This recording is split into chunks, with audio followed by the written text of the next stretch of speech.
pretty fancy. Over here it says I'm off air. That seems weird. I don't know why it says that. It says I'm on air. So when you speak, does it you change? can see me? When you speak, yeah. And when you're not speaking, you're in the bottom corner. But when you are speaking, you take over the screen. Well, now, it just switched to live, so it probably took a little bit of time for it to connect. So now I'm live, but I only see myself in the bottom corner. But you, because you broadcast it, probably see me in the full screen, right? Yes. Okay, now you go ahead and talk, and I bet you it's going to switch back to you. Yes, when I'm speaking, it switches back to me, and it shows you in the bottom right corner. Very cool. Yeah. Yeah. All right, so now we're live. Now what? Well, tell me about yourself, Gabe. Shall I interview you for your first podcast? You want to practice and interview me? Yeah, go ahead. Let's see how well you do. Okay. All right, Gabriel Perez, you're the office manager for TNG Real Estate in Los Alamitos. And one of the ways that you really support your agents is you provide a lot of monthly and weekly information on what's happening in the real estate market and the trends. So tell me, what's happening? What's the hottest trend that's happening in real estate now? Well, I mean, there's many trends. I think that it seems like a lot of agents are teaming up and creating teams, and so they're collaborating and they're joining forces and spending marketing money together to get more leads. Speaking of your teams, as I just found out that you have a new team in your office of a mother and a son. So the team can be people that are just work associates or parents and children or brothers and sisters or husbands and wives, right?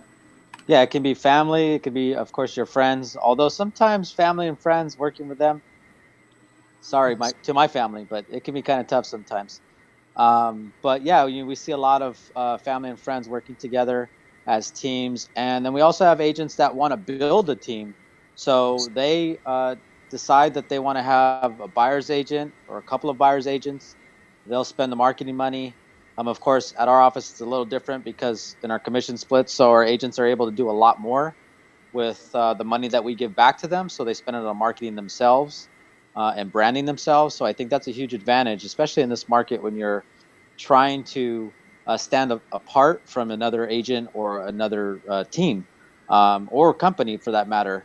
You are the focal point of your own business and not the actual company. Gabe, let's talk about forming a team.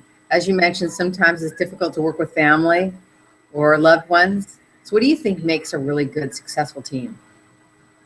Well, I think the team leader, number one, has to be very giving with their time. They have to be able to educate and train an agent, whether they're new or not. I think a lot of the messages that they convey to their team, the delivery is the most important thing. There has to be a strong message, and there has to be something they stand for. So it can't just be something that they want to try. They have to want to do it for a reason. It could be to become a broker one day. It could be to help others out. There's a lot of reasons why someone would want to build a team, but I think you should always play to your strengths, and then just make that happen. Don't try to fix or reinvent the wheel. Don't try to figure it out on the fly. Just do what you're best at, and good things will happen. Do you think it's important that each team has one person that is the leader, or do you think that each team should have specific roles for each participant of the team? Well, being the office manager, I like to think of myself as the leader, so they tell me that. I don't know if that's true, but I think that it's important to be a leader. It's important to, like I said before, stand for something, and whether that's customer service or just making sure that your agents are taken care of. I think we forget sometimes that, especially as leaders, that the agents or our employees are the most important or piece of the business.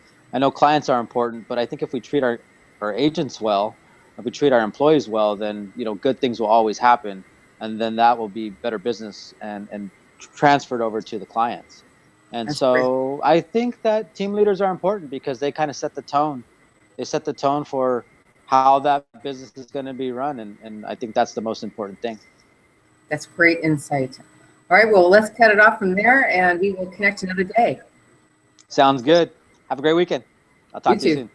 Bye. All right.